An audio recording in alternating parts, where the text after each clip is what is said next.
Okay. I'm going to go through my presentation pretty briskly because I hope there will be time for um, there will be time for questioning. Now, Keshav asked me to talk about tackling inequalities during and post. So, what is BAPU doing?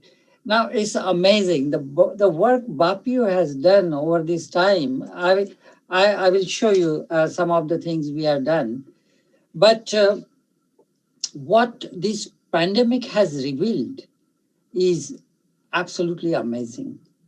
Structural racism, COVID thriving on racial discrimination, minority ethnic people in UK overexposed, underprotected, and stigmatized and overlooked.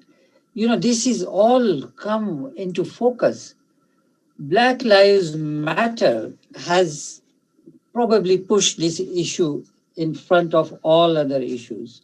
So, as many of the speakers have said before me, this is the best time for us to ensure that the equality, diversity, and inclusion is the most important issue to be tackled by the nation.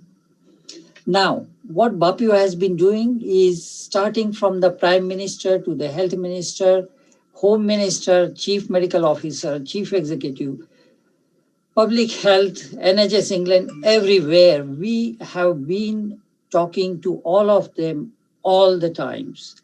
Some of the things we have done is when the pandemic started, we said, look here, Chief Medical Officer, our solidarity is with the NHS. Whatever help is required, BAPIO members will be there to assist. And I'm very proud to say that BAPIO members have been in front line, whether it is nurses or doctors, and without worrying about the side effects or the dangers, they have been in the battlefield in the front line. But of course, there have been problems. Of course, there have been a problem. PPEs, we really picked up that issue in very early stages. PPEs were not available at right time in the right type of PPEs, and so on. So when we found that it's not working, we also went to the court as an interested party in the important judicial review over the provision of PPEs. Ladies and gentlemen, I'm delighted that the things changed very quickly after that, and there was very significant improvement in the provision of PPEs. We also picked up the issue of testing for COVID for the frontline staff. We talked about ethnic differences in COVID mortality, morbidity. We raised the issue of disproportionate high mortality rates for BEM, health and social care workers. And we presented evidence to Parliamentary Committee on unequal impact. We were invited by the NHS Chief Executive, Simon Stevens, to review the BEM healthcare workers' deaths from COVID-19. We raised the issue of vitamin D deficiency. We raised the issue of BEM children, how they were more at risk at school. We also expressed concern about vulnerable children and adults. BEM community and COVID vaccination campaign. This has been a recent communication with the Prime Minister directly. We also raised the issue of the difference in the Pfizer vaccine being given at 12 weeks rather than 2 weeks. We raised the issue with the Prime Minister about lockdown, vaccines, PPEs. Again, there is some issue of PPEs. And finally, we raised the issue of emergency legislation needed to protect healthcare professionals at risk of inappropriate legal challenges when treating COVID-19 patients. I'm glad that Anthony Omo is here from GMC. We have taken GMC to court several times. However, having said that, GMC has been very, very cooperative during COVID times. We had excellent relationship, and I have had direct connection with the chief executive, Charlie Massey. So some of the issues we raised with GMC during COVID. So one of them was if doctors who did not get proper PPEs and if they refuse to see patient and if they are referred to GMC, what GMC is going to do. And there is a guideline for that GMC, for that from the GMC. We also raised the issue of registration for those GP trainees who failed CSA and were not allowed to become a GP, whether they could be given the registration since there is urgent need for more doctors. The BAPIO survey of 2,000 healthcare workers revealed the problem with BME doctors and healthcare workers, and we were in discussion with GMC about it. We also suggested to the GMC that services of suspended doctors could be used during this time when there is shortage of doctors. Stranded PLAB doctors, I will be talking a bit more about it, but I must say, and I'm grateful to GMC for coming forward straight away to support these doctors, not only by extending the time that they can take the PLAB, but also saving their monies they had paid to take the PLAB exam. GMC also agreed with BAPIO proposal to award CCT for those SAS doctors who had Caesar, they had cleared Caesar, but they were not allowed to say they are CCT, but now they are. So good collaboration with GMC. Alan Keynes has mentioned Priti Patel's interest in India, but I think she is a very tough person as far as immigration is concerned. However, she has agreed to few of our suggestions, and those include indefinite leave to remain for international healthcare workers, NHS immigration health surcharge, Mr. Keynes has mentioned, which was removed, and we were an important organization to raise this issue. She was also good in extending the visas for stranded overseas doctors. And at the moment, we are fighting with her to get some way on adult dependent visa rule. These are the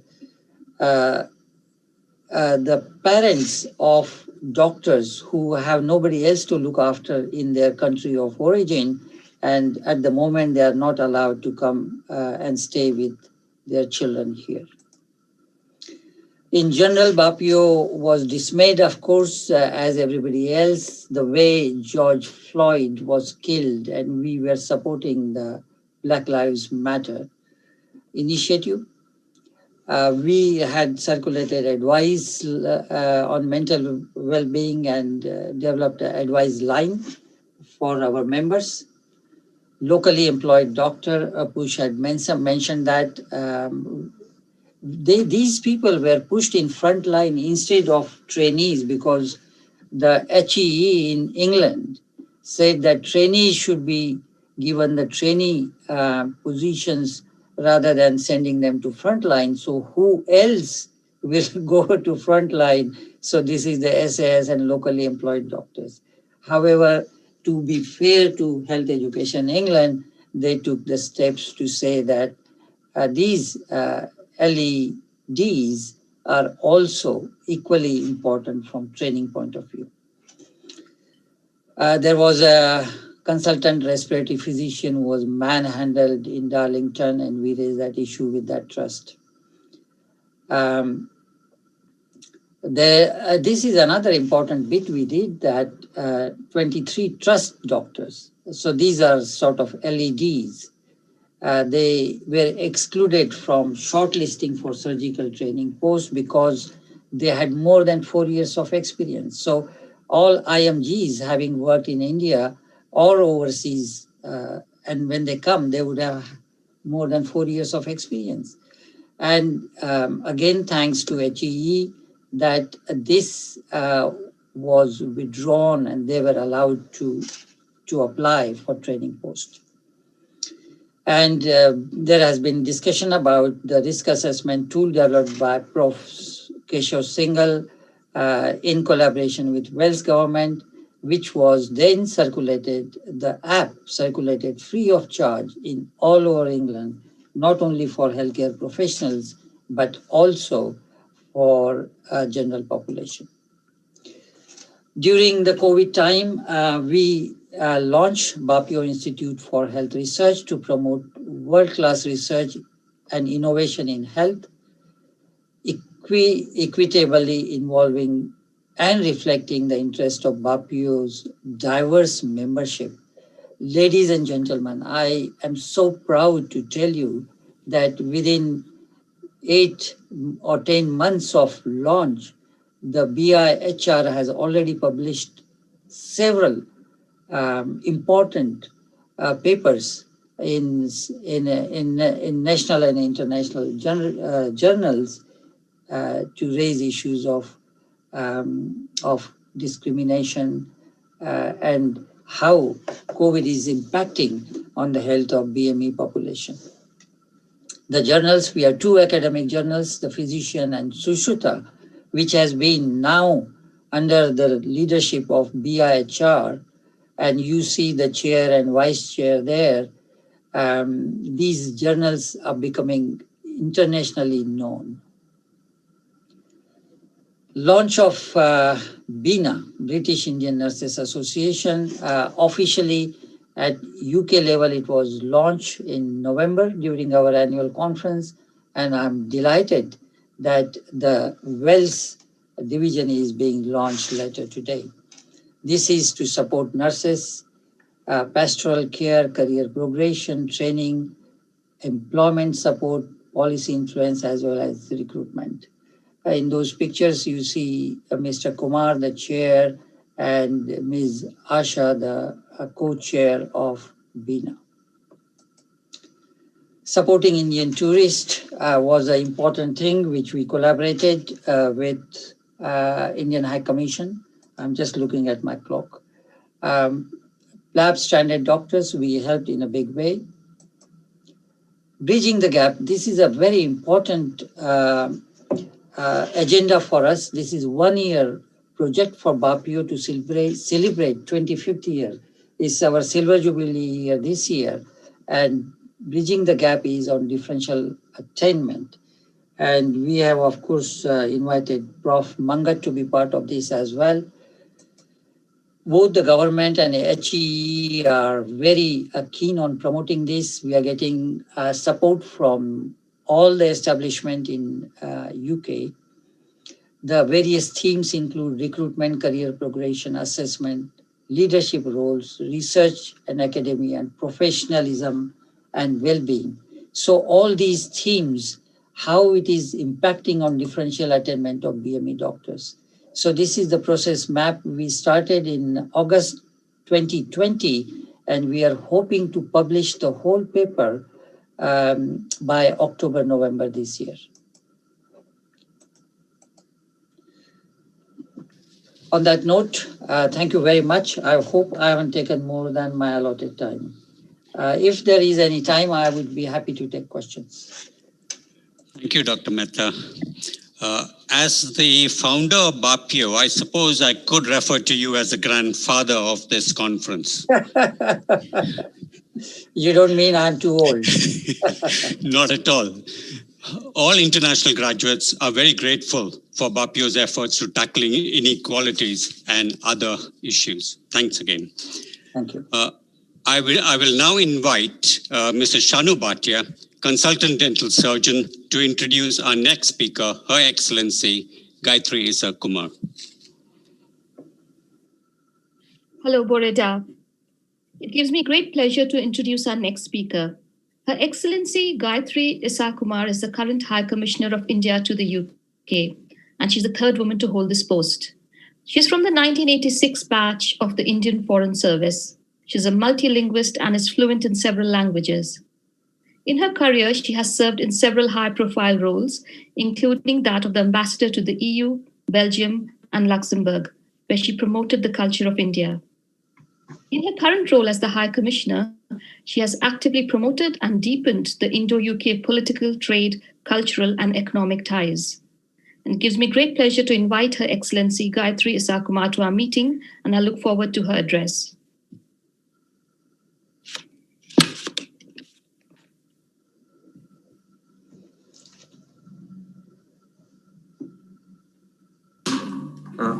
Can you please unmute? Okay.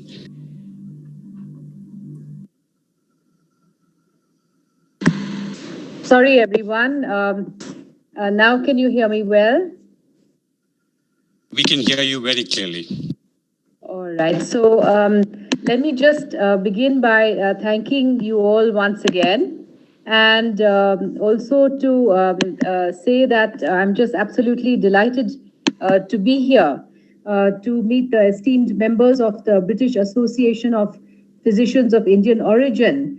And Dr. Ramesh Mehta, as president, I really was so delighted to hear that you are the founder and people refer to you as their elder. Of course, somebody said grandfather, but it's wonderful that you are guiding and steering the BAPIO. Professor Keshav Shingal, who's chair, and distinguished participants. I'm very happy to have joined you on this occasion and be in, I would have been delighted to be in person in Wales today, but here we are. And at the very outset, I'd like to offer you my congratulations for launching the Wales division of BINA later today. So that's another important reason why today is a very special day. But at the outset, I would like to, I was listening to Dr. Mehta, and I would like to really reinforce what he said. Your service is really praiseworthy, and I'd like to offer you my warm congratulations for your noble efforts for the people of this country, particularly during the worst days of the COVID pandemic. You've unhesitatingly come forward to help and assist and advise and cure members of your community and all the others around you in a way that will be remembered and appreciated for years to come. And you've actually demonstrated the power of collaboration, of coming together as a force for good. And that is what really our Indian diaspora is known for. And that is a matter of pride for India, for me as High Commissioner of India. It is a standard that you bear with huge modesty and a great dedication. And today, being January 30th, I'd like to quote Mahatma Gandhi, the father of our nation, who said that the best way to find yourself is to lose yourself in the service of others. So today, which is marked as Martyrs' Day in India, I invite you to stay inspired as your practice and your profession of noble service denotes by Gandhiji's life and his message for humanity and the principles that he taught, and he lived by them also.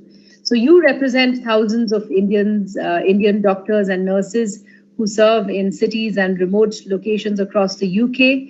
Many of you are second and third generation doctors of Indian origin, and each of you has again and again proved the unmatched character and nature of the dedication and commitment that Indian doctors are known for. So I would really congratulate the BAPIO for having provided this platform, which has strengthened and channelized all these efforts and these energies to add value in a very unique way. Mr. President and Mr. Chair, I think all the distinguished participants will agree that COVID-19 has brought healthcare sector to the center stage of our lives and of world focus and attention. The year 2020 has been a most challenging year in an unprecedented way. But the good thing, which I would like to share, is that it was a year when India and the UK worked together on solutions. And we showed the way, and we have proven that we can and must build on our joint potential in healthcare.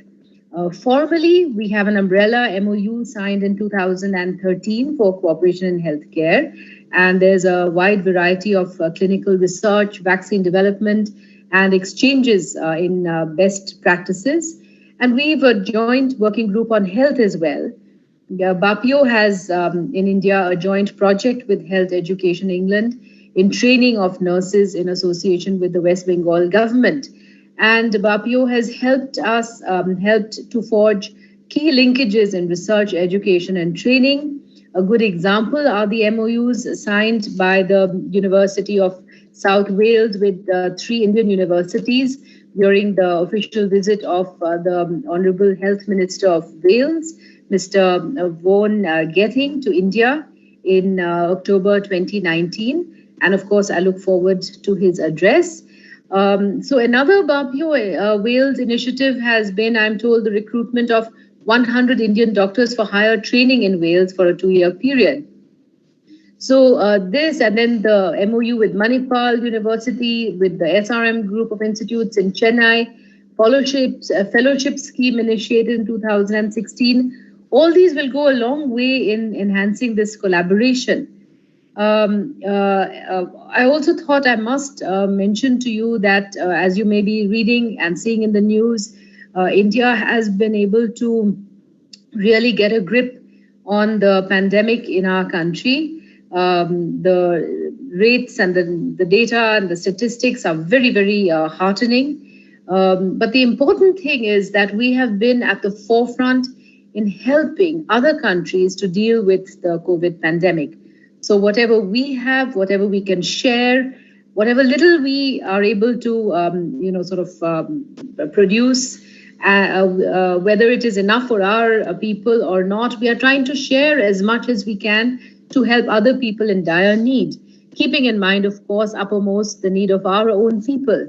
But the idea is to share and to help. Our government has been able to send essential drugs, testing kits, and other medical assistance to over 150 countries around the world. And we're trying to do it in as equitable manner as possible. Whoever has sought our help, we've tried to reach out.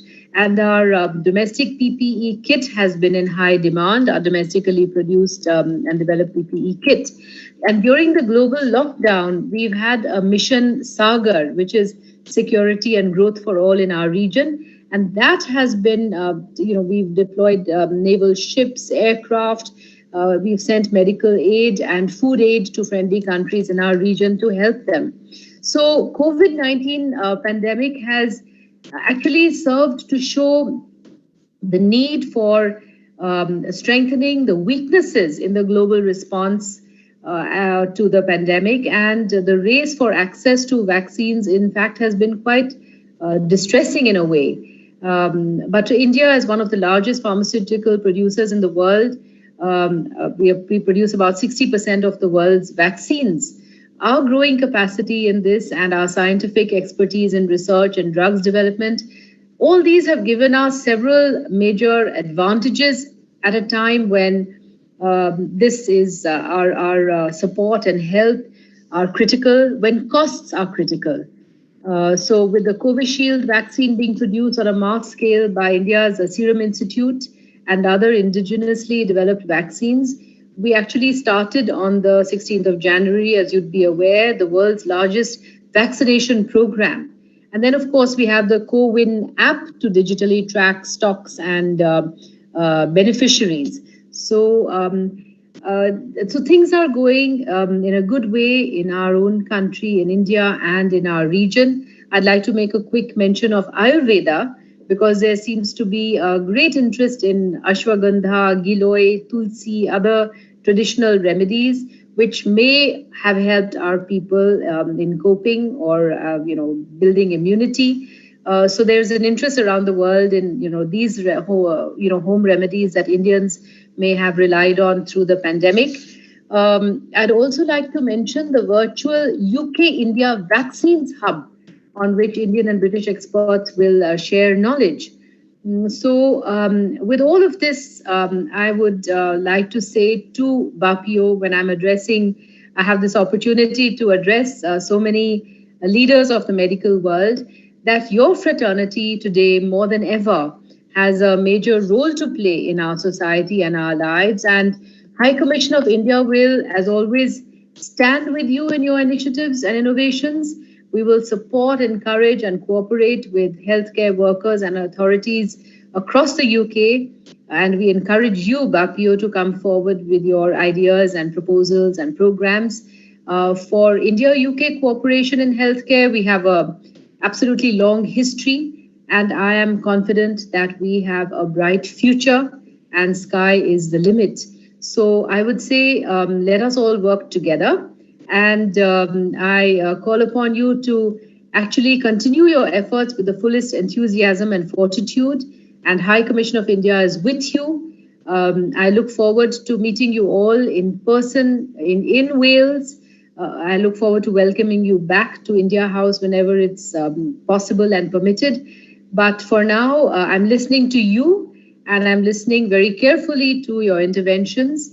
I just want you to know that the High Commission of India is with you, and I thank you once again for inviting me to the forum today, and wish this discussion that this is very fruitful and productive, and we will follow through and follow up together with you all. Thank you very much.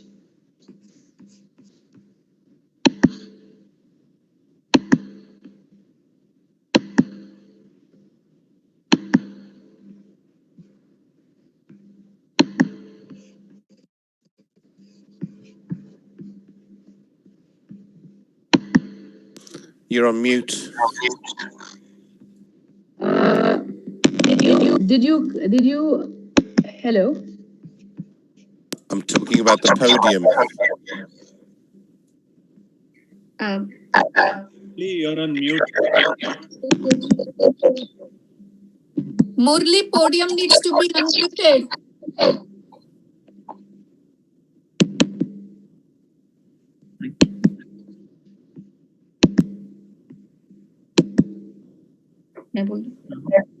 Thank you so much, Miss Thank you, Your Excellency. I think I have been referred to as dumb, but not as silent as I was right now, because I was muted. Right. Thank you again, Your Excellency, for taking time off your busy schedule to spend time with us and to explain to us the historical relationship between India and the United Kingdom, as well as India's response to the COVID crisis. At this stage now, we are going to take a break for 20 minutes for lunch. We will reconvene at 1:50. Yeah, we will reconvene at 1:50 GMT. See you all. All the best.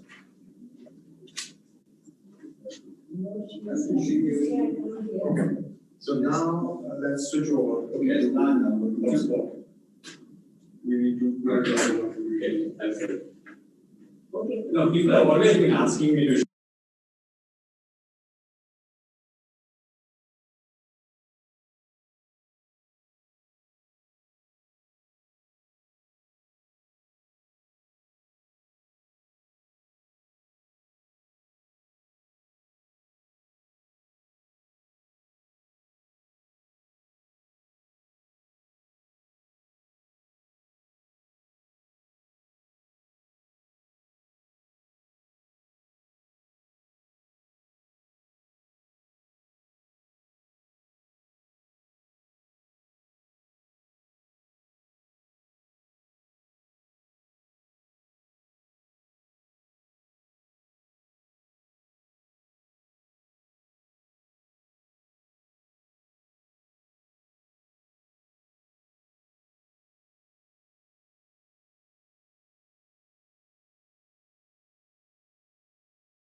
Ready.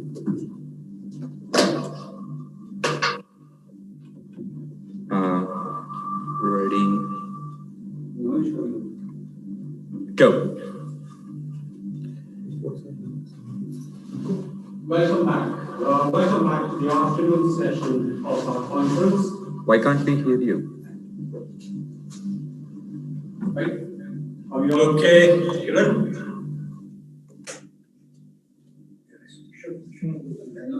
Okay, all fine. Thank you very much. I now invite Mr. Amit Chandrafreya, consultant orthopedic surgeon, to introduce our next speaker, our Health Minister, Vaughan Gething, MS, who will outline the health partnership between Wales and India. Mr. Chandrafreya. Thanks very much, Murli. It's a great pleasure to introduce the first speaker for the afternoon session. And I'm grateful for all of you who have stayed through your lunch break to join this session. The next speaker is Vaughan Gething, Health Minister of Wales. He was born in Zambia, but grew up in England and finished his studies in Wales. So he really has had a very diverse upbringing. And he has always been associated with BAPIO and has always supported BAPIO throughout BAPIO Wales' tenure here in Wales. He's a British Labour and cooperative politician. He's a member of the Welsh government since 2011 and since 2016 has been the Cabinet Minister for Health and Social Services. For the past 12 months, he has been in the spotlight as the Health Minister, and he feels that the difficult decisions that he has had to take over these 12 months could be the difference between life and death. He's spent some time in India and he's going to talk about the collaboration in health between Wales and India. Ladies and gentlemen, I present to you the Right Honourable Vaughan Gething, Cabinet Minister. Thank you.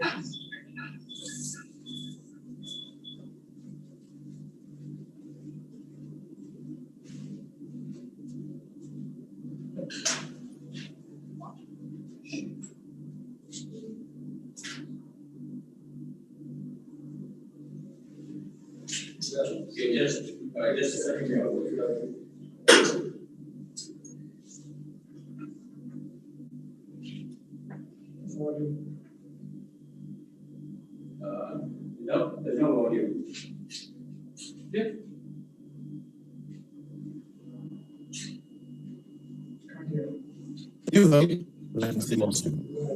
Yeah, I think we are just having a problem. We'll be back in a second while we sort the IT issues.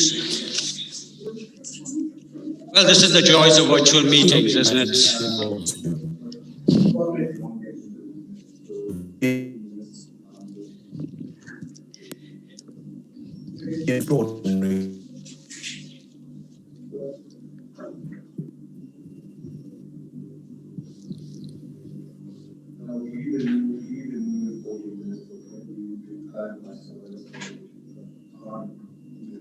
Thank you for inviting me to the conference.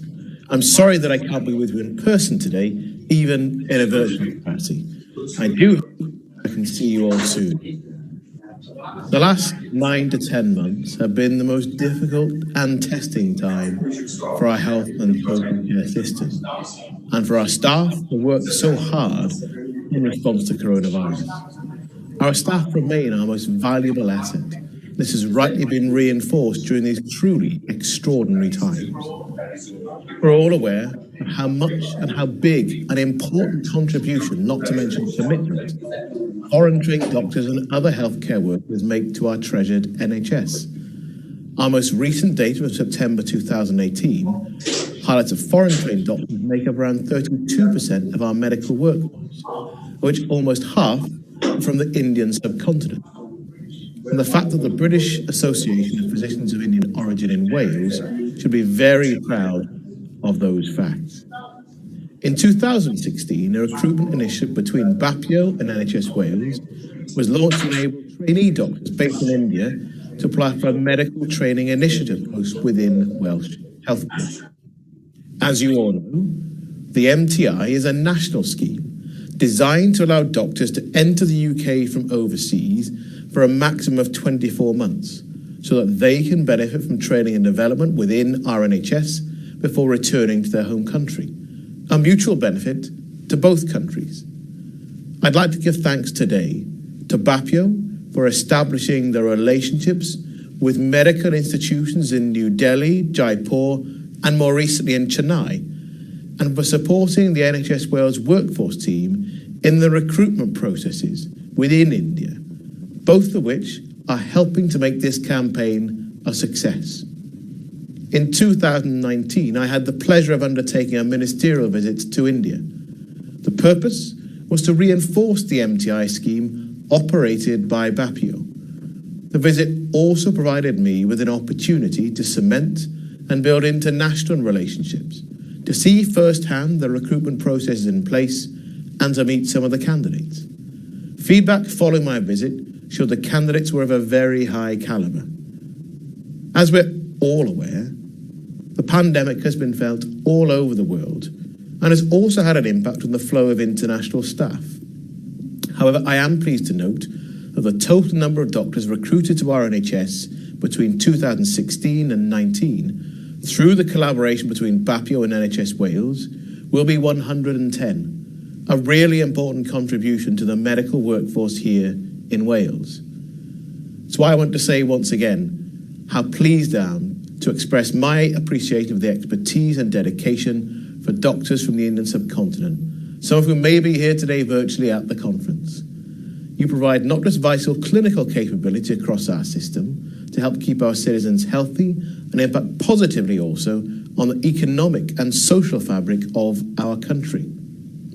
BAPIO's commitment to the ongoing campaign will ensure these doctors settle into their new roles and get the very best from the experience. I'm also pleased that the recruitment scheme is being expanded to include the nursing profession, and I look forward to hearing more as this expansion is developed further. Although we're focused on the recruitment element of BAPIO's work, we must not forget the continuing commitment of the chair of BAPIO Wales, Professor Keshav Singhal, in the development of the COVID-19 workforce risk assessment tool at the initial height of the pandemic in those early days in 2020. Professor Singhal has been instrumental as the chair of the risk assessment subgroup in the continuing drive to protect members of our health and social care workforce at greatest risk of harm if they contract COVID-19 and to identify ways to mitigate that risk. The subgroup comprises members from across our minority ethnic communities and leaders in their respective professional fields. It's continually reviewing emerging evidence, changes in government policy, and available data as it evolves to ensure the risk assessment tool is a live resource reflecting the most up-to-date position. The latest iteration was last month. As you have already heard today, that reflects the changes in advice for the clinically extremely vulnerable. But of course, our links with India are not limited to the contribution of medical staff. The economic relationship between Wales and India is going from strength to strength.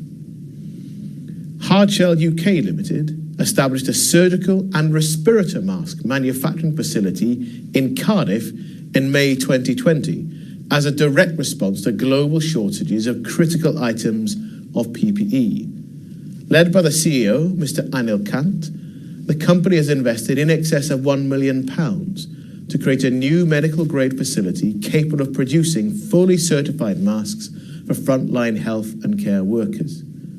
While the investment was assisted with funding from the Welsh Government, a crucial part of the project involved the sourcing of specialist technical raw materials from India. Excellent cooperation between the Welsh and UK governments and the Government of India facilitated this vital supply chain link during a time of significant global trade pressure.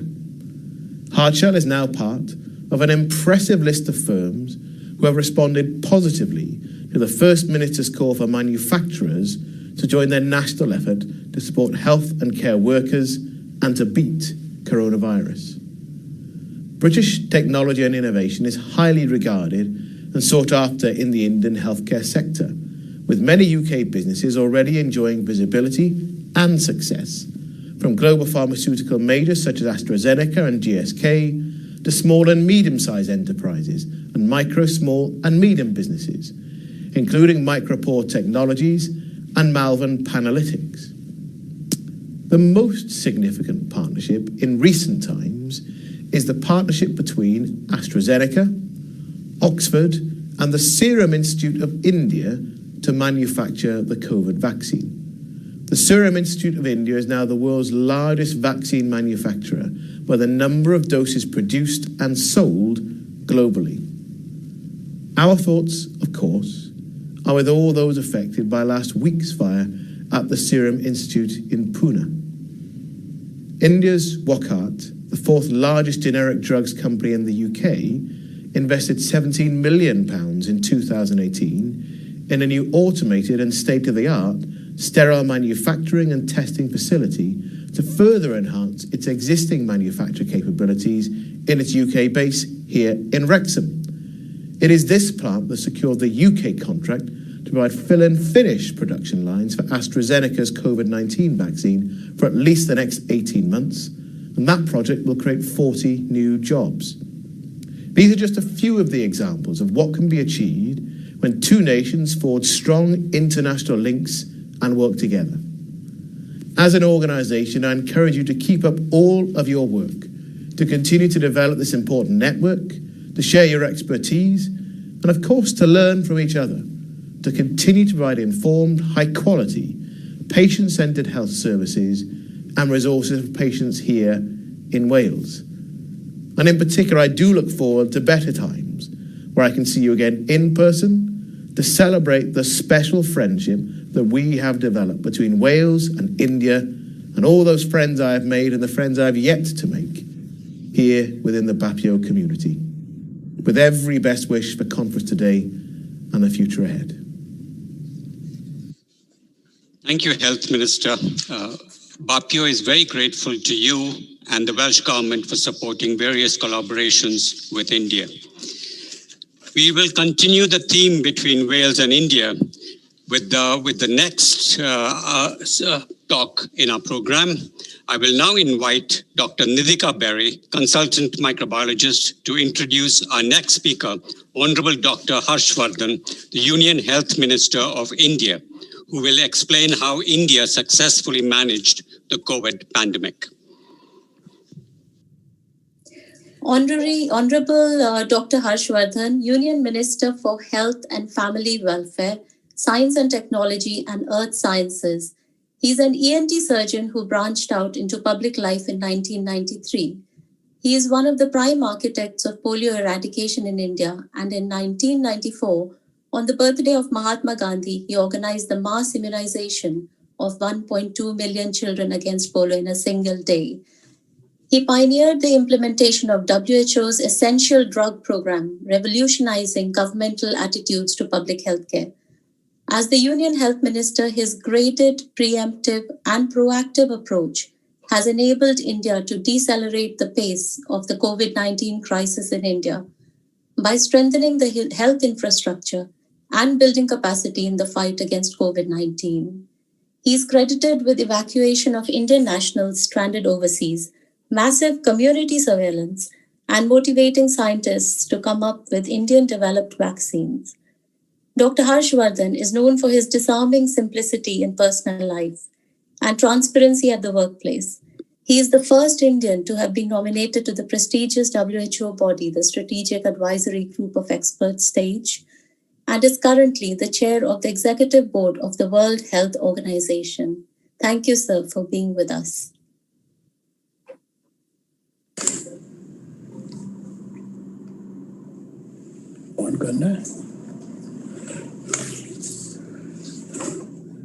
Thank you, Dr. Nidhika.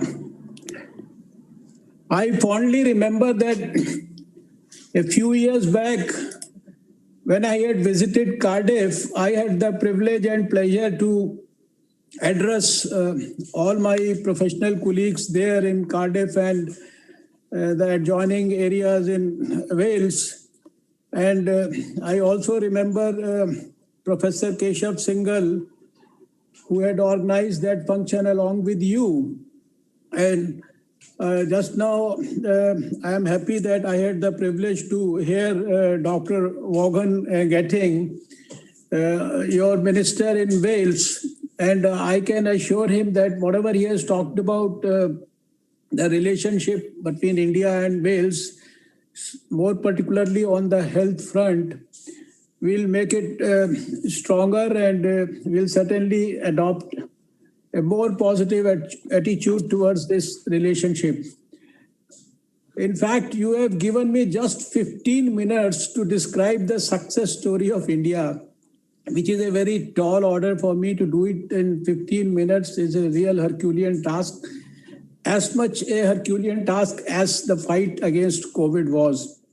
But we feel proud in saying that under the leadership of our great visionary Prime Minister Narendra Modi ji, adopting a whole of government, whole of society approach, we could fight against COVID with absolute commitment, dedication, valor, and whatever you can say. It was a great fight, and at the end of 1 year, we feel quite satisfied about our success, which is definitely much better than most of the countries of the whole world. But we also feel sorry that in the fight we lost our people also. We lost many of our corona warriors, our medical professionals.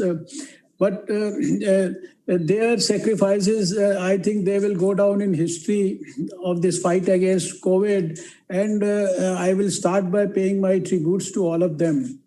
Just to be precise and to run through this story of 1 year in just 15 minutes, I have to tell you that India was the first country in the whole world to have responded within hours of the news that broke on 6th of January through WHO that a new coronavirus has been discovered in China. And within hours on 8th of January morning, we had called our meeting of experts. There we discussed this whole issue and started planning on the same day. And within the next week, on 17th of January, we had drafted detailed guidelines for the whole country. And they were issued to all the states in the country, to all the union territories.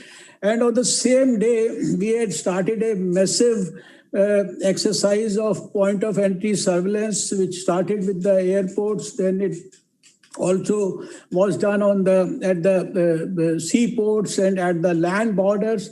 And simultaneously, we started a huge exercise of community surveillance. Our first case in India was on 30th of January. A medical student who had come from Wuhan, and we started a contact tracing of the level which I can assure you that nobody in the world may have done that much of meticulous contact tracing, which we pursued and continued to do all through the year. In the first case itself, we had done a contact tracing of 162 contacts. And all this, whatever preparations we had to start, we had done much before. WHO had, in fact, called this as a pandemic of international concern or an emergency of international concern. We had a group of ministers formed very early in the fight. In the first week of February itself, headed by the health minister. And this week itself, I had organized the 23rd meeting of this group. There were some 11 empowered groups of the top secretaries of all the related departments of the government. And there were regular meetings which were monitored by the Prime Minister, which were monitored by the Cabinet Secretary, which were monitored by the Health Minister. And if I have to count those meetings, I think their number will go into hundreds. We had a continuous interaction with all the health ministers, all the health officials of the country all through. And at any point of time, I would recall that there were a few lakh people who were under very close surveillance, meticulous surveillance, a surveillance which I think it's you have to actually see that, to feel that, and to imagine the level of surveillance that we had actually done. And this whole setup, when we had started, in fact, we had never thought that we are fighting a battle against a virus which is going to be so wild and which will spread so fast. So we started creating our facilities. You will be happy to know that India, when we started our fight in February, March, we had just one lab which could test the virus in this country. And today, when I am talking to you, we have already created 2,362 laboratory facilities where the virus is tested. We were amongst the first few countries in the whole world where we isolated the virus, and we started stepping up our health infrastructure in the country. And within few months, we in fact had developed over 15,000 dedicated health facilities for COVID, where there were more than 19 lakh beds. And on top of it, simultaneously, we created over 12,000 quarantine centers. When we initiated our campaign, we were short of PPE kits, we were short of N95 masks, we were short of ventilators, but within no time, everybody rose to the occasion, and we converted that whole situation into a blessing in disguise, difficulty into the challenge, into an opportunity. And within no time, we came to a situation where we were producing 5 lakh PPE kits in the country every day. And during the course of the pandemic, we had sent over 400 lakh N95 masks and over 170 lakh PPE kits and over 36,000 ventilators, which we started manufacturing in the country itself. And during the early stages itself, where there was shortage of medicines all over the world, we were in fact exporting hydroxychloroquine to 150 countries all across the world. And then I would like to remind you that this pandemic was declared by WHO on 11th of March.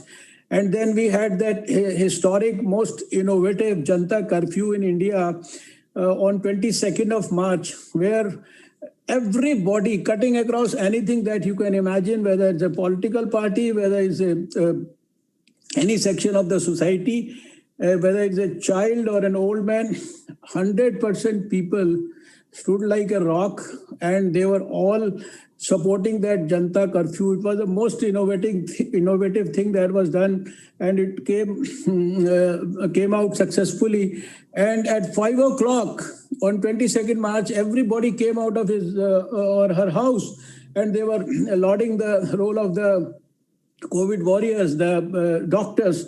And then followed the lockdown, which was probably the biggest lockdown in the history of the country, and of course maybe the world also.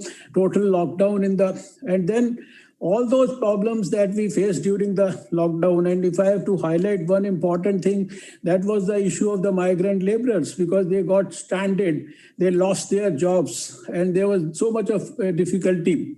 The government ensured that they managed to give food, money, and everything to more than 800 million migrant laborers for almost 6, 7, 8 months. And when there was a need, we in fact sent them to their native places through special trains. Almost 65 lakh of such migrant laborers.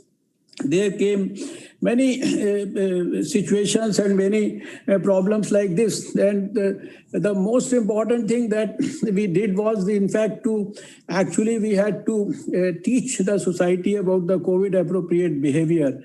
So the Prime Minister must have addressed the nation, at least if I have to recall the last 1 year, must have addressed the nation at least 8-9 times, apart from organizing all these meetings. 117 crore people with mobile telephones.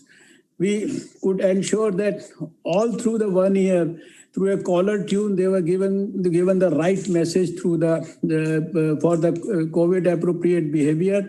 We created the Arogya Setu app, which is probably the most, you can say, in terms of numbers, the most successful app in the whole world, where 16 crore, that means 160 million people, they downloaded the app, and it gave you a warning if somebody who is either positive or potentially positive comes near you. The Arogya Setu app in your phone will give you a warning, and so many other similar apps were actually created. And for doing all this exercise while we were fighting with COVID, with the strategy to actually test early, to track early, to treat early, and creating all these facilities in the hospitals, simultaneously, we ensured that at least, if I have to, in the initial few months itself, we must have trained during the course of that pandemic over 3 to 4 million workers, health workers, because COVID being a new disease, right up to the grassroots level in a country as vast as India, where there is a population of 1.37 billion people, we simultaneously trained people. How do you fight COVID? What are the norms of fighting COVID? How do you do the isolation? How do you quarantine? How do you maintain the physical distance? And this training program was continuously organized. And even today, after 1 year, the training program is being done for millions of workers who are involved in the vaccination process. Then I would just give you an idea that during the initial stages, I would say it's February, March, a lot of experts had come from various American universities and other places, and they gave big interviews to the media here. And everybody said that India is going to be doomed. There is a country of 1.37 billion people. And how will you control it in the villages? How is it going to be controlled in the slums of India? And they had predicted over 300 million cases and 5 to 6 million deaths for India. And today, if I tell you that today I can very proudly say that we have the highest and the best recovery rate in the whole world, that's 97%. Our case fatality rate is just about 1.44%. And the total cases, against a prediction of over 300 million cases, 400 million cases, our total cases in India till now in the last 1 year is 10.7 million, and out of these 10.7 million, 10.4 million have recovered. They have gone back home fully healthy and having fought the disease successfully. And right now, today, I have just 0.17 million active cases in the country. I think this is something very unique. From a situation where I mentioned to you about these labs, simultaneously all our scientists, because I hold the charge of the science ministries also, all our scientists, they rose to the occasion. There was a battery of scientists working for vaccine development. There were people working for development of new ventilators, innovative ideas. There were people who ensured that new indigenous testing kits were developed in India. We validated almost 1,000 kits for testing. There were scientists who were working for repurposing of the drugs. And Then during the last 6 months, scientists had very actively worked for development of these vaccines. And you know that by now we have already given emergency approval to 2 vaccines, as has been mentioned by your minister also, that one of our vaccine manufacturer is supplying vaccine and making available vaccine for 60% of the at least the developing world. And today also, we are sending these COVID vaccines to at least a dozen countries. We have already started with that. We have got these 2 vaccines. Another 3-4 are in various stages of clinical trials. Maybe another 3-4 months, we may have a few more vaccines in the country. From 16th of January, with the leadership of the Prime Minister, these vaccines, our health workers have started getting the vaccines. By first of day after tomorrow, our frontline workers will also start getting the vaccine. In the month of March, everybody in this country above the age of 50 will start getting the vaccine. On the first day itself, we vaccinated the maximum number of people vaccinated anywhere in the world. And today, when I talk to you, we have already vaccinated over 3.5 million health workers in almost 63,687 sessions. And whatever we are doing right now, apart from the things that we did throughout the year, the ensuring that the vaccines are given to the right people at the right time, and there is tracking and recording of everything in the best possible manner. We created a national expert group for vaccine administration in the month of August itself. For 4-5 months, there was continuous, meticulous work, training of, again, millions of people at the grassroots who are going to give the vaccines, taking care of all possible precautions, adverse events following vaccination, and then ensuring that we have the most advanced, I say it is probably the most advanced platform in the whole world, which we call CoWIN. Earlier, for our routine immunization program, we used to have a EVIN platform. That was a electronic vaccine intelligence network. Now we have, and that used to track the vaccine from one place to the other, along with the showing the temperature. Now this new platform that we have created, CoWIN, it also tracks the beneficiary, and the list of beneficiaries are uploaded, and there is a very meticulous automatic mechanism. People will get a text message about when do they get the vaccine, where do they get the vaccine, and when they get the vaccine there on the proposed day, everything is again recorded. It is again given back to them, and then for the second dose, they are given the reminder, and then they get an electronic certificate also. So a very, I would say, advanced platform, a CoWIN platform. And right now, we are, in fact, there's a lot of demand from other countries, especially the neighboring countries, that they want us to help them in various types of trainings for conducting the clinical trials, for developing platforms like this for the whole of their country. So I would say that the whole fight against COVID, it has been, in fact, you see, there are so many things that I can share. Wish you had given me an hour to talk about all this, but you told me that I have to finish everything in 15 minutes. I can tell you that the whole country, every social organization, NGO, scientists, professionals, doctors, nurses, everybody stood up behind the Prime Minister. And we all worked as a team, total whole of government approach. And we worked with a lot of patients, with commitment, dedication, and our doctors, in fact, simultaneously ensured that none of the non-COVID services were adversely affected.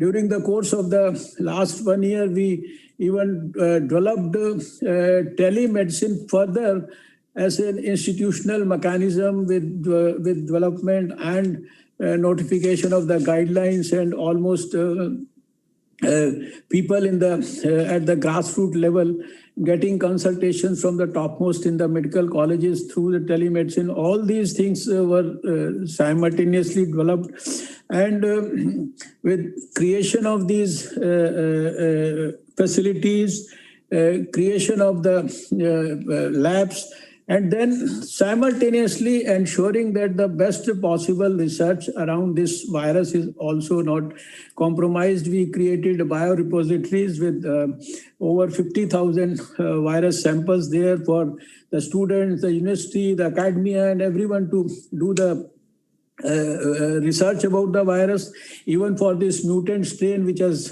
come to the various parts of the, I think it's already entered 50 countries all across the world. Of course, it has come to India also. So something like 150, 160 cases are in India also.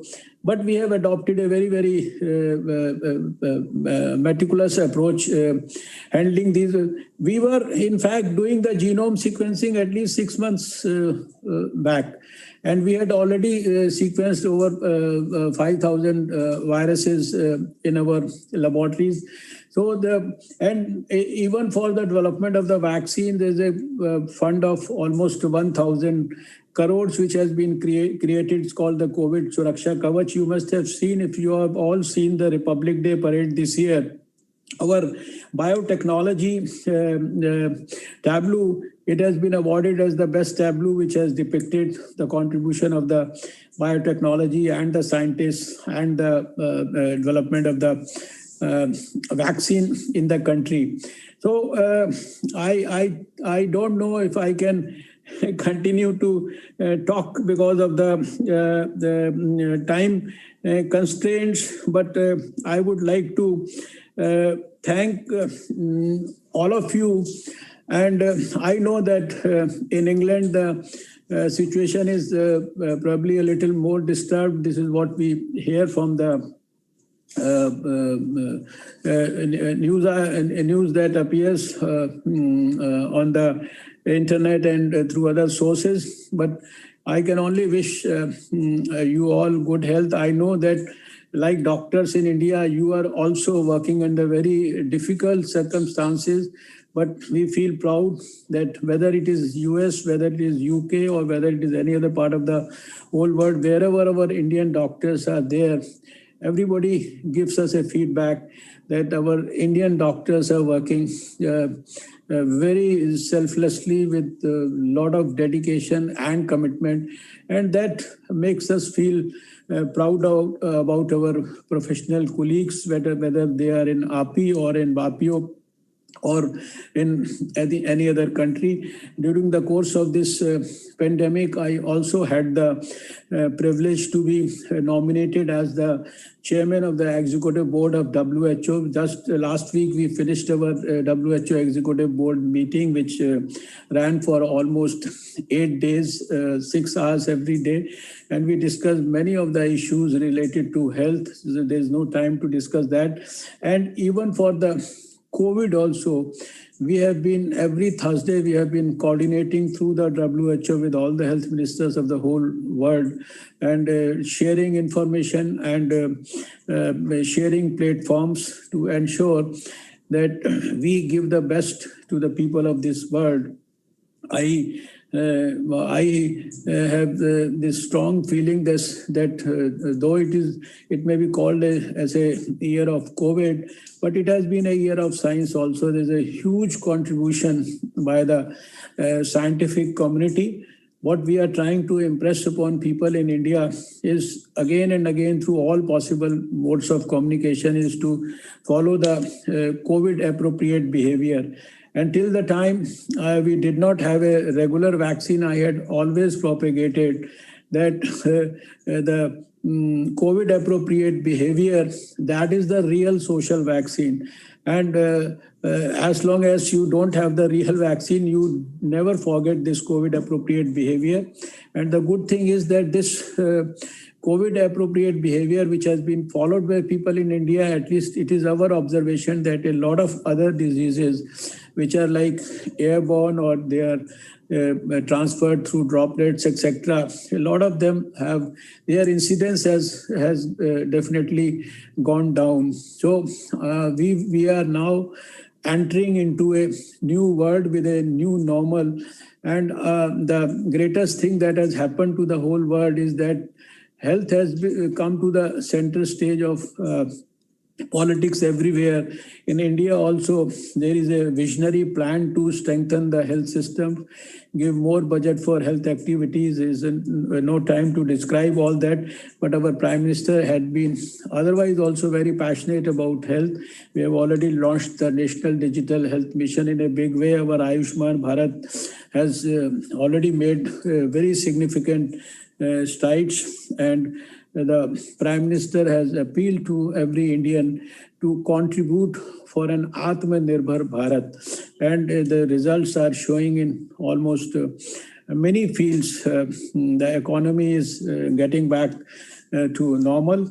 And I can tell you on behalf of our government and what's happening here that very soon when we get into the 75 years of independence, complete that next year in 2022, we would have certainly given India a new India, which will ensure that there is smile on everybody's face, there is adequate health, education, and nutritional facility for every child, and we can ensure safety of every woman. We can ensure self-respect for every elderly person, and only nationalism and humanism prevail in this country.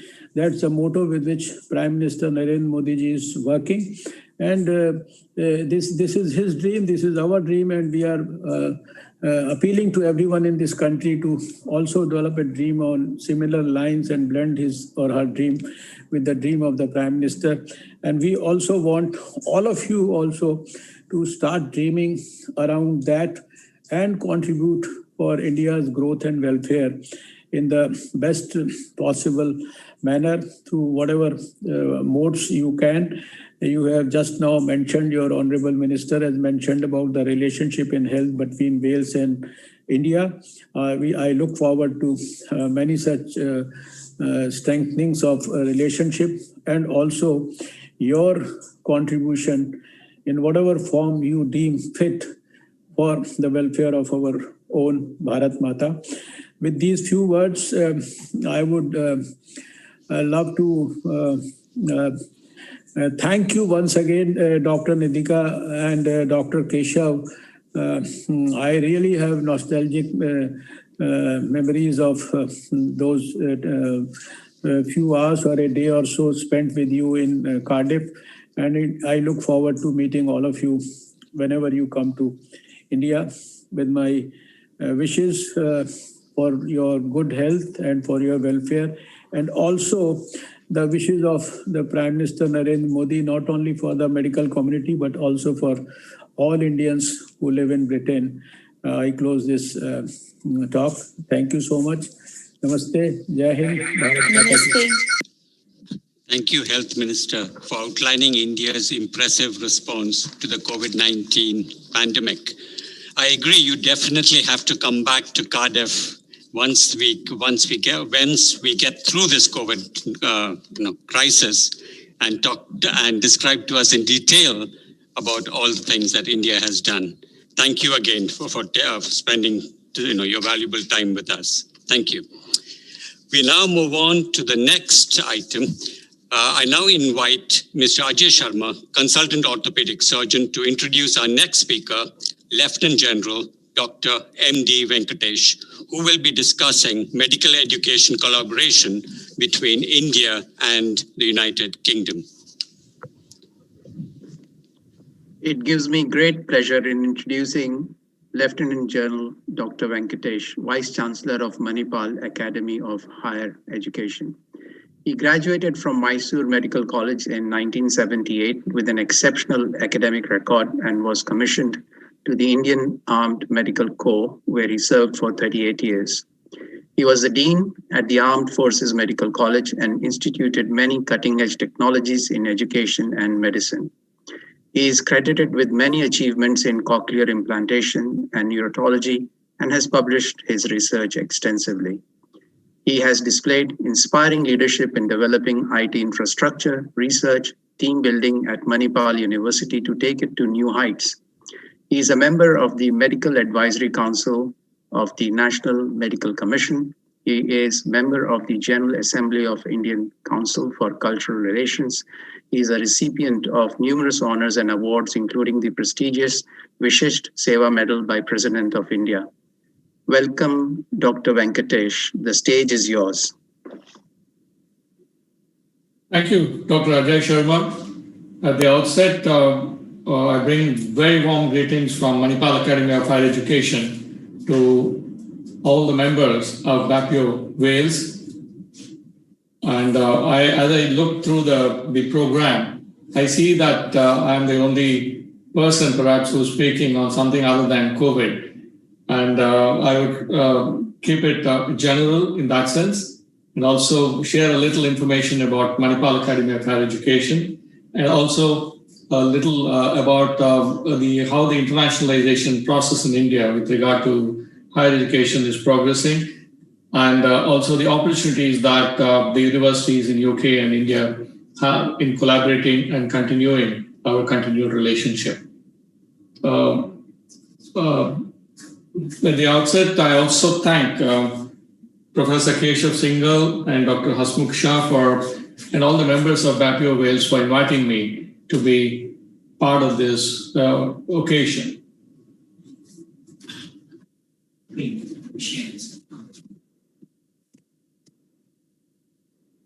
Just one sec. Yeah. Yeah. Sorry for that small little blip. Once again, bring warm greetings from Manipal Academy of Higher Education, Manipal. The Manipal is a suburb in the rocky hinterland in southern part of Karnataka, about 8 kilometers from the Arabian Sea. The genesis of Manipal is an enthralling story of a genius of late Dr. T.M. Pai, who had the vision of getting society rid of three major ills: ill health, illiteracy, and impoverishment. He started the Syndicate Bank in 1925, Academy of General Education, to propagate general education in the erstwhile combined district of Dakshina Karnataka, Kannada, in 1942. And also he was the pioneering person to start the first private medical college in India in 1953. 40 years later, Manipal became a university, and in the year 2021, Manipal Academy of Higher Education got the coveted recognition as an institution eminence from Government of India. MAHE, in its collective wisdom, have restructured the organization into three faculties: the Faculty of Health Sciences, Faculty of Technology and Management, Faculty of Humanities and Social Sciences.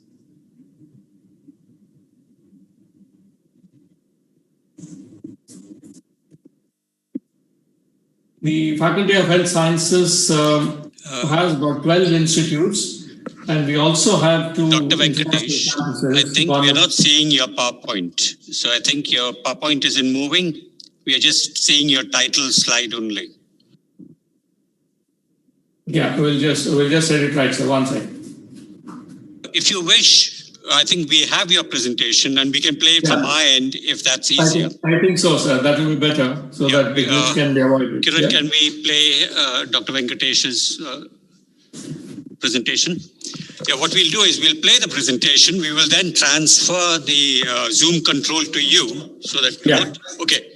Next slide. Okay, if you just let us know next slide, we'll advance the slides, as you said. We'll do that. Yes, yes.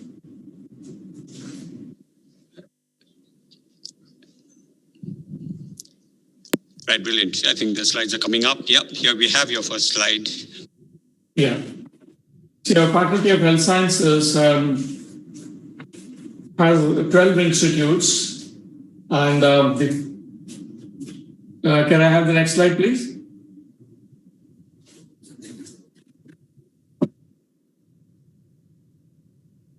Next slide.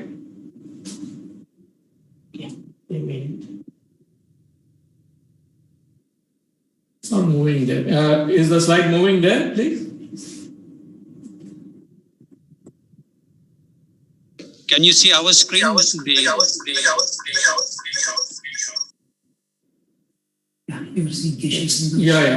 We are seeing your screen. Yeah.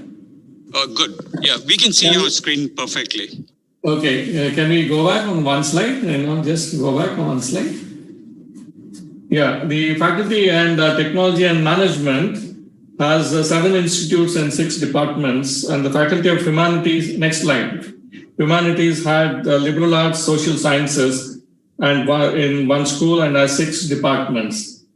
And we have to move forward, sir. The slides have to move forward. They are not happening. It's happening. Is that the one you want?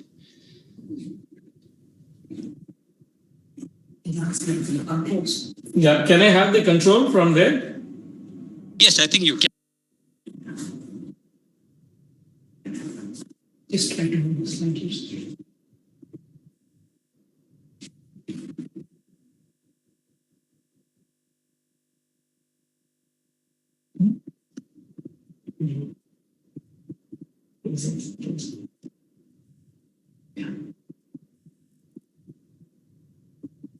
Right, we are just giving you the transfer control. If you'd accept Sorry for this. advance the slides. Have you got the control now? Yeah. Yeah. Okay. I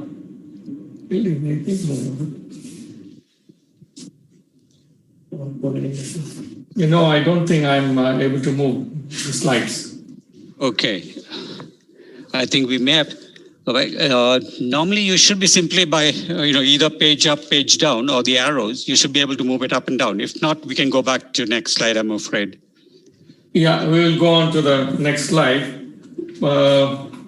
So just a brief this thing that Manipal Academy of Higher Education, as I mentioned in the previous slide, can you go back to the previous slide, is one of the highest ranked private universities in the country, and also has a very decent international ranking. And we have a student strength of close to 30,000 students in our campuses, which is spread across 3 major campuses in India and 2 campuses abroad. Can we go to the next slide?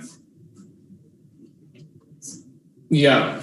MAHE partnership with UK universities. MAHE world over has over 220 universities which are collaborating with us. And in the UK, we have more than 20 universities who are in collaboration with us in research, in education, and pathway programs. Collective priorities. Yes, please. Please carry on. Yeah. The collective priorities suggest that the common thread linking most of the universities is the demand for mutual recognition agreement, supporting student recruitment and institutional partnership. MAHE insists on greater research collaboration with all its university partners, as you can appreciate how MAHE and UK universities have benefited from collaborative research and joint publication. Just to drive home a point, MAHE, close to 30% of MAHE's publications has got international collaboration, and a significant number of them with the partnership with UK universities. Therefore, there's a great potential for us to take this collaboration forward. Can we have the next slide, please? If we are looking at opportunities for collaboration in Wales, there are 8 universities in Wales, and I wish to place on records the intentions of MAHE to collaborate with each one of them. With all the 8 universities offering futuristic courses and promoting cutting-edge research, country has a long tradition of academic excellence, and MAHE would welcome collaboration with all the universities. We have a robust mechanism to foster international engagements for higher education, generating an effective and superior research collaboration, facilitating staff and student exchange, offering bespoke training, and establishing long-term sustained partnerships with universities of repute in Wales is ingrained in our mission statement. I am pleased to inform you that these are potential areas of research and collaboration at MAHE in the Faculty of Health Sciences in the field of emerging infectious diseases, cancer oncology, nanotechnology, drug delivery, geriatrics and gerontology, public health, lifestyle disorders, and drug discovery.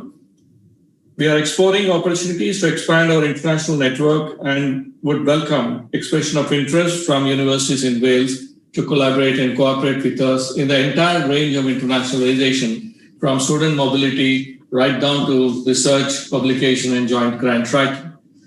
Next slide, please.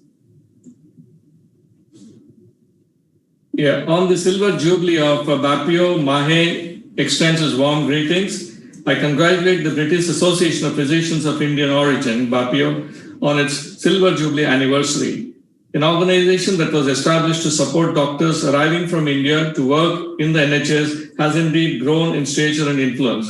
I congratulate the doctors, dentists, medical and dental students of Indian heritage, along with all others, for selflessly working around the clock for promoting professional excellence and leadership through BAPIO's 4 channels: policy influence, education and training, advice to individuals, and global health and charity. I wish you all continued success in your efforts to promote access to better healthcare globally. Can we have the next slide? BAPIO has rendered yeoman service in nurturing young doctors and aspiring healthcare workers from India by collaborating closely with the General Medical Council, Health Education England, and the Royal Colleges. An organization, no matter how well designed, is only as good as the people who live and work in it. The nation counts on you, sir. India looks forward to your continued action in India towards helping our graduates and other healthcare workers toward finding quality training and suitable employments in the United Kingdom. Next slide, please. During this pandemic, another very great, important event happened in India. Despite the pandemic, in the month of July, the Government of India announced the new National Education Policy 2020, which perhaps is one of the most comprehensive education policies documents in the world. It covers the entire gamut from school education to higher education to professional education to technical education to adult education to vocational education. The entire gamut has been covered. It's a very, very comprehensive document with a very, very ambitious endpoint, which has been defined as taking India's, GER, that is gross enrollment ratio in higher education, to close to 50 by 2035. Some of the important things, this particularly is about the objectives of internationalization, to attain global quality standards, attract greater number of international students, opportunities to, some of the important opportunities that are there in the national education policies are to transfer credits to or carry out research at institutions abroad and vice versa, and counting for the award of degrees. And to offer courses like Indology, Indian languages, Ayush system of medicine, yoga, arts, music, history, culture, etc., to bring in a holistic element into the higher education. The purpose of internationalization is to collaboration with high quality foreign institutions to facilitate research and teaching and exchanges.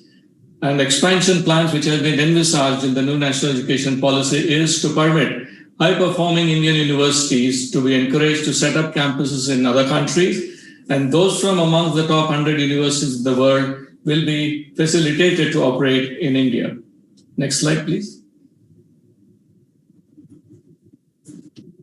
And some of the, the reforms and role for UK would be that if you look at the number of universities in India, it's close to 1,000 universities with close to 40,000 colleges, with almost 11,000 standalone institutions. Total enrollment is about 37.4 million, Currently, the gross enrollment ratio for females is about 26.4%, for males is about 26.3%. What is glaringly disproportionate is there is 80% admission to undergraduate programs, whereas in the postgraduate programs and the postdoctoral enrollment is only 11% to 5%. I think here is where there's a tremendous opportunity, especially in the field of health sciences, medicine, and other allied health and other things, that there could be a big role for us to play, and a big role for us to play between the UK and India. And again, a disparity is seen amongst the inbound students and the outbound students, and the government of India wishes to bridge this disparity and get more and more inbound students to India going as we go forward. Next slide, please. Can we have the next slide? Hello? Yeah. India-UK Education Connection, the creation of India-UK Education Connection by British Council is a very, very welcome step. This bilateral 3-year program between 2019 and 22 is aimed at developing innovative education and English projects in India, building institutional capacity and contributing to systemic changes. Through this program, the British Council will create and co-fund projects and interventions with Indian central and state government, partners and universities, and involve engagement with UK organization to bring in mutual benefits to both nations. Building mutually effective higher education collaborations between UK and India shall improve the skill base, investment, trade flows, and generate more jobs and prosperity in both countries, which is in alignment with our new national education policy. Next slide. The UKRE study in India. Education is an area where India and UK could pool some of the advantages for mutual benefit. The launch of UKRE study in India, which supports UK universities to collaborate with Indian partners to send UK students to India during their studies, is a fascinating initiative by the University of UK International and British Council. This program will be funded by UK and Indian governments as part of Phase 3 of UK-India Education Research Initiative and delivered by British Council, Universities UK International and Educational Consultants India Limited. In fact, I'm happy to state that Manipal was successful with 6 UK student mobility grants in its maiden call, 2 with Portsmouth University, 1 each with University of Sheffield, Aberdeen, Edinburgh, Napier and King's College London. This high percentage of success in a single call, besides supporting internationalization of Indian higher education through